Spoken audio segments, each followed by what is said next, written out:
But one person who we do know the whereabouts of is Anne-Marie Tomchak. She caught her flight to the World's Newsroom today. Anne-Marie, over to you.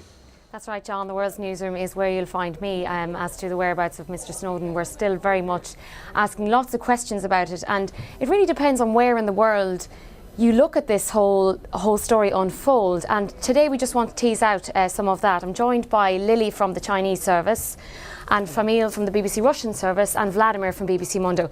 Lili, let's start with you. How is China viewing all of this? Well, I think China at the moment both relieved and probably secretly pleased about the situation. Because basically Snowden is a very useful card for China. And on the one hand, China can use Snowden to play to, because Americans used to accuse China of attacking US website.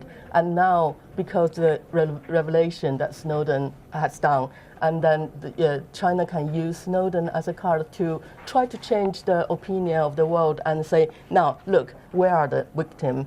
On the other hand, China has been sort of distant itself from the handling of the situation and let Hong Kong to do it. And in doing that, and it can be not seen as giving instructions to Hong Kong to do things, but at the same time get rid of the problem. So it's a quite pleasing sort of situation for China, I think, at the moment. And of course China has been watching this closely. The media has been covering it very closely as well. Lots of reaction in the Chinese media. The Global Time, a newspaper under the Chinese official newspaper People Daily, it says the whole world benefits from Snowden's exposure. He has uncovered the inside story of the US government's infringement of civil rights and its cyber espionage around the world, which has put the US on the moral back foot. And the China Daily newspaper is also saying that the US owes an explanation to China and the world. Snowden's claims sounded the alarm for Beijing to beef up internet security efforts. So it's really like not pulling any punches there as to where it stands on it. Yeah, basically China think they want to use this to change the world opinion. To say, really, I mean, China is not the villain, and here is America. That's what America did instead of China.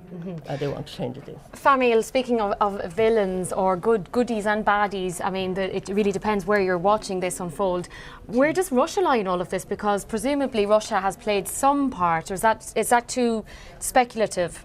Well, it's not too speculative at all. I mean, in order to fly from Hong Kong to Moscow and then by transit to Cuba, you definitely would have to have a permission from Russian authorities. And that's one thing. The other thing is, as it usually happens, these sort of situations when a person involved in the intelligence community, all of a sudden, has to run away and use help from other countries, officials from that country would definitely know what's going on and maybe even had struck a deal with him. Vladimir, we're getting lots of reports from Ecuador about seeking asylum and so on. What are you hearing on BBC Mundo?